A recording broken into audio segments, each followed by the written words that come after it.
சென்னையை சேர்ந்த திமுக தொழிற்சங்க நிர்வாகி கடத்தி கொலை செய்யப்பட்டிருக்கிறார். முக்கிய செய்தியாக பார்த்து கொண்டிருக்கிறோம். கடந்த 16ஆம் தேதி தாம்பரத்தில் உள்ள மகன் வீட்டிற்கு சென்ற குமார் திமுக தொழிற்சங்க நிர்வாகியாக இருக்கிறார். இவர் கடத்தி கொலை செய்யப்பட்டிருப்பதாக முக்கிய செய்தி வெளியாகியிருக்கிறது.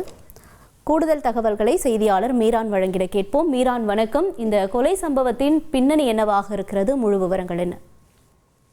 வணக்கம். சென்னை ஐனாபுரம் வசந்தம் கார்டன் பகுதியை சேர்ந்தவர் குமார். 71 வயதான குமார் திமுக தொழிற்சங்கமான தோமுசாவில் அனைத்து மாநகராட்சி தொழிலாளர் சங்க பொதுச் செயலராக இருந்து வருகிறார்.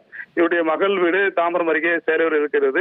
கடந்த 16ஆம் தேதி ஐநாவரத்திலிருந்து ஆட்டோ மூலமாக அவர் மகள் வீட்டிற்கு வந்திருக்கிறார். அங்கிருந்து தாம்பரம் பேருந்து நிலையத்தில் இருக்கின்ற ஹோட்டலுக்கு வந்திருக்கிறார். அங்கிருந்து ஆட்டோ டிரைவர் சேகர் என்பவரை நான் காரில் செல்கிறேன், நான் கூப்பிடும் போது என்னை அழைத்து செல் என்று கூறிவிட்டு அங்கிருந்து சென்றிருக்கிறார்.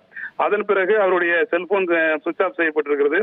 இது தொடர்பாக தாம்பரம் காவல் நிலையத்தில் அவர் உறவினர்கள் புகார் செய்திருந்தார்கள். இந்த நிலையில் இன்று அந்த தொழிற்சங்க தலைவர் குமார் கடத்தி கொலை செய்யப்பட்ட ஒரு அதிர்ச்சி தகவலானது தற்போது வெளியாகி இருக்கிறது. சென்னை கிழக்கு கடற்கரை சாலை பகுதியில் இருக்கின்ற உத்தண்டியில் 1987ஆம் ஆண்டு அங்கிருக்கின்ற ஒரு 2400 சதுர அடி நிலத்தை குமாரின் உறவினர் ஒருவர் வாங்கியிருக்கிறார். அந்த இடத்தை தற்போது ஊரப்பாக்கம் பகுதியை சேர்ந்த ரவி என்பவர் போலி ஆவணங்கள் மூலமாக அபகரிக்க முயற்சி செய்திருக்கிறார். இது தொடர்பாக குமாருக்கு தகவல் கிடைத்திருக்கிறது. உடனடியாக அவர் அங்கு சென்று அந்த நில அபகரிப்பை அவர் தடுத்திருக்கிறார். இது தொடர்பாக ரவிக்கும் இந்த குமாருக்கும் ஏற்கனவே மோதல் இருந்திருக்கிறது. இந்த நிலையில் நான் அந்த நிலத்திற்காக இந்த போலி பத்திரங்கள் தயாரிப்பதற்காக அதிக அளவு பணம் செலவு செய்துவிட்டேன், 40 லட்சம் கொடுத்தால் நான் அந்த இடத்தை விட்டுவிட்டு சென்று விடுவதாக அவர் குமாரிடம் பேரம் பேசியிருக்கிறார். அவர் பணம் தர முடியாது, இது எங்களுக்கு சொந்தமான இடம், இதில் நீ அத்துமீறி நுழையக்கூடாது என்று அவர் எச்சரிக்கை செய்திருக்கிறார்.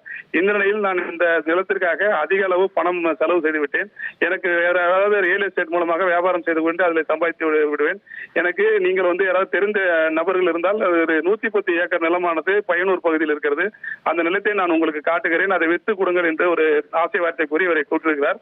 இவர் தாம்பரம் ஹோட்டல் அருகே வந்திருக்கிறார். வந்தபோது அவரை காரில் ரவி அழைத்து சென்றிருக்கிறார். காரில் அவருடன் சிலர் இருந்ததாக கூறப்படுகிறது. போகும்போதே அந்த பத்திரத்தை, ஒரிஜினல் பத்திரத்தை தன்னிடம் கொடுத்து விட வேண்டும், 40 லட்சம் கொடுக்க வேண்டும் என்று ரவி குமாரை மிரட்டி இருக்கிறார். இதுல குமார் அந்த பணம் தர மறுத்தது, பத்திரத்தையும் தர முடியாது என்று அவர் கூறிய நிலையில் அவர் கடுமையாக அவர்கள் காரில் வைத்து தாக்கியிருக்கிறார்கள். தாம்பரத்திலிருந்தே காரில் அவர்கள் தாக்கி அவர் கொண்டு செல்லும் போதிலே மயக்கமடைந்திருக்கிறார். உடனடியாக காரில் இருந்தவர்கள் அவர் கழுத்தை துணியால் இறுக்கி கொலை செய்திருக்கிறார்கள்.